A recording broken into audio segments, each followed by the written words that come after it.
उत्तर प्रदेश की 2 सीटों पर बीजेपी ने अपने प्रत्याशी घोषित कर दिए हैं। इस वक्त की बड़ी जानकारी, कैसरगंज से करण भूषण सिंह को टिकट दिया गया है, रायबरेली से दिनेश प्रताप सिंह को प्रत्याशी बनाया गया है। इस वक्त की बड़ी जानकारी लोकसभा चुनावों से जुड़ी हुई। बता दें कि उत्तर प्रदेश की 2 सीटों पर बीजेपी ने आखिरकार अपने प्रत्याशियों की घोषणा कर दी है। कैसरगंज से करण भूषण सिंह को टिकट दिया गया है, जो कि ब्रजभूषण सिंह के छोटे बेटे हैं, यानी कि दूसरे नंबर के बेटे जिन्हें टिकट दिया गया है। वहीं रायबरेली से दिनेश प्रताप सिंह को प्रत्याशी बनाया गया है। दिनेश प्रताप सिंह जो कि रायबरेली में पहले भी चुनाव लड़ चुके हैं सोनिया गांधी के खिलाफ। 2019 की अगर हम बात करें, एक बार फिर से यहां पर दिनेश प्रताप सिंह को उम्मीदवार बनाया गया है। रायबरेली की राजनीति में जाना पहचाना नाम है दिनेश प्रताप सिंह। तो कैसरगंज से करण भूषण सिंह और रायबरेली से दिनेश प्रताप सिंह को प्रत्याशी घोषित कर दिया है बीजेपी ने। यूपी की 2 सीटों पर बीजेपी ने आखिरकार अपने पत्ते खोल दिए हैं।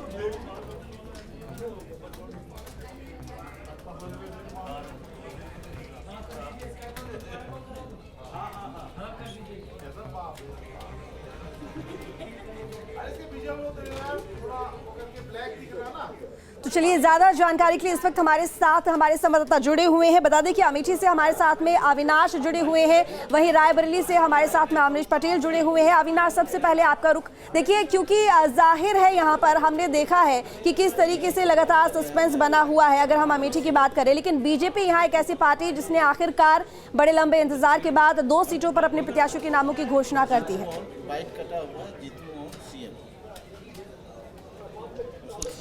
बिल्कुल, निश्चित तौर पर देखिए, इन दोनों ही सीटों पर बीजेपी कहीं ना कहीं असमंजस की स्थिति में दिख रही थी। हालांकि दोनों सीटों की जो परिस्थितियां हैं ऋतु, वो बिल्कुल अलग हैं। जहां तक सवाल कैसरगंज का है, तो चूंकि कैसरगंज सीट पर जो है वो पेच फंसा हुआ था, क्योंकि उस सीट पर ब्रिजभूषण खुद के लिए टिकट चाह रहे थे, लेकिन बीजेपी चूंकि पहले ही साफ कर चुकी थी उनसे कि आपके परिवार से किसी को चुनाव लड़ाया जाएगा, क्योंकि जिस तरीके से रेसलिंग फेडरेशन में जो विवाद हुआ उसकी वजह से बीजेपी को डर था कि अगर ब्रिजभूषण को टिकट दिया जाता है तो जो वेस्ट यूपी का जो जाट समुदाय है या फिर जो हरियाणा का जाट समुदाय है वो नाराज हो सकता है, क्योंकि जो पहलवान है वो लगातार मोर्चा खोले हुए हैं ब्रिजभूषण के खिलाफ। वैसे में काफी सोच विचार करने के बाद बीजेपी ने ब्रिजभूषण के बेटे करण भूषण को वहां से अपना उम्मीदवार बनाया है। हालांकि आखिर तक चूंकि बातचीत होती रही और ब्रिजभूषण, जो सूत्र है बता रहे हैं बीजेपी के, कि आखिर तक ब्रिजभूषण इस मांग पर अड़े रहे कि उनके परिवार से नहीं बल्कि उनको टिकट दिया जाए, लेकिन बीच का रास्ता निकाला गया और आखिरकार उनके बेटे करण भूषण को टिकट दिया गया।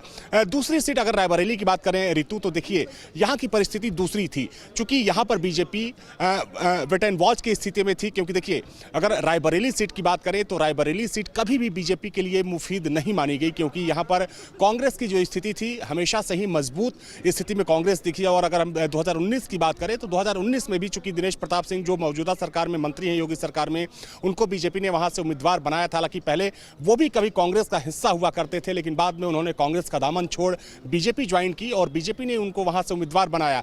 वहां पर अमित शाह ने रैली भी की थी, लेकिन करारी हार हुई और एक बार फिर से दिनेश प्रताप सिंह के ऊपर ही बीजेपी ने दांव खेला है। हालांकि देखिए, चूंकि इस बात की भी चर्चा थी कि अगर रायबरेली सीट से कांग्रेस पार्टी गांधी परिवार के अलावा किसी और को उम्मीदवार बनाती है तो बीजेपी के पास कई ऑप्शन थे। उसमें कई नामों को लेकर चर्चा पहले हो चुकी थी, जिसमें अगर हम मनोज पांडे की बात करें, जो रायबरेली के ऊंचाहार से विधायक हैं, इसके अलावा कुमार विश्वास का भी नाम सामने आया था, नुपुर शर्मा जो कि भारतीय जनता पार्टी की पूर्व राष्ट्रीय प्रवक्ता रह चुकी हैं, उनका नाम सामने आया था।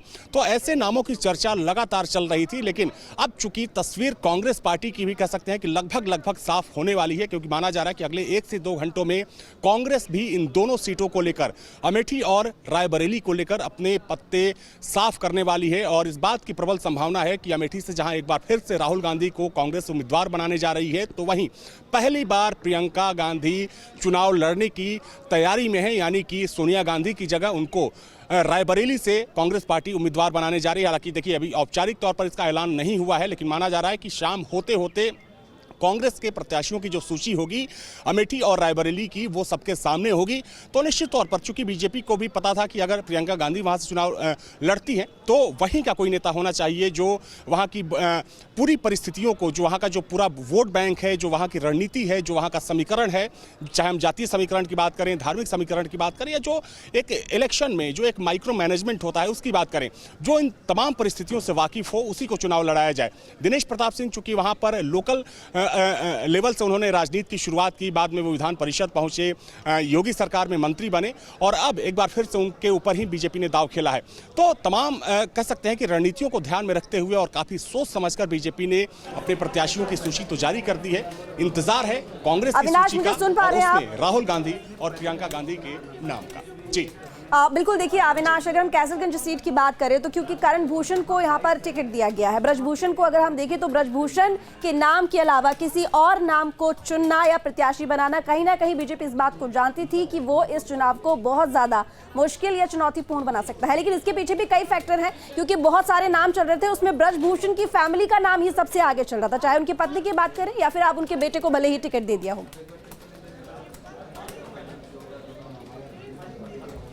देखिए, मुझे याद है कि बीजेपी ने जब अपनी पहली सूची जारी की थी, पहली के बाद दूसरी, तीसरी, चौथी, और जब कैसरगंज का नाम नहीं आता था तो बीजेपी का जो काडर है, खास तौर पर अगर हम गोंडा की बात करें, बहराइच की बात करें, बलरामपुर की बात करें, तो वहां पर इस बात की चर्चा जरूर होती थी कि आखिर कैसरगंज सीट को लेकर बीजेपी स्थिति साफ क्यों नहीं कर रही है।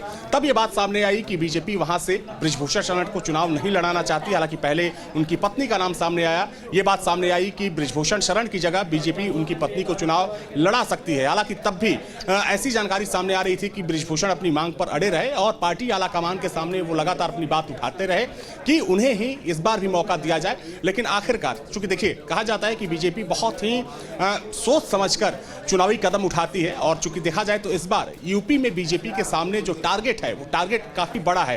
अगर हम 2014 की बात करें तो 73 सीटों पर बीजेपी की जीत हुई थी, 2019 की बात करें तो 64 सीटों पर। लेकिन अब बीजेपी यूपी में मिशन 80 को लक्ष्य बढ़ाकर आगे बढ़ रही है। तो जाहिर सी बात है कि एक गलती, एक चूक की वजह से बीजेपी अपने मिशन से भटक सकती है या फिर मिशन को पाने में असफल रह सकती है।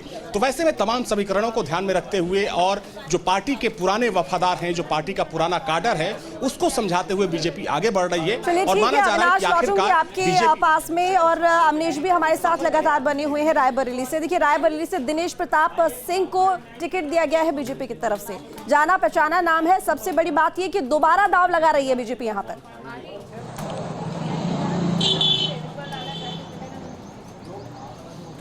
जी, निश्चित तौर पर रायबरेली के लिए एक बड़ी खबर है कि जो बीजेपी के प्रत्याशी के रूप में दिनेश प्रताप को एक बार फिर से चुना गया है और उनके आने से निश्चित तौर पर जो चुनाव होगा या रायबरेली का बहुत ही दिलचस्प होगा और कांटे की लड़ाई होगी। कांग्रेस से कोई भी अगर प्रत्याशी आता तब भी, हालांकि जो अभी तक कयास लगाया जा रहा है कि प्रियंका गांधी ही रायबरेली से चुनाव लड़ेंगी और राहुल गांधी अमेठी से चुनाव लड़ेंगे, जिसको लेकर यहां पर बराबर तैयारियां चल रही हैं। कल का समय बचा है, कल नामांकन की पूरी तैयारी है और रोड शो की भी पूरी तैयारी कर ली गई है। फिलहाल दिनेश सिंह इसके पहले भी चुनाव लड़ चुके हैं सोनिया गांधी के सामने, तो निश्चित तौर पर इस बार कांटे की लड़ाई होगी।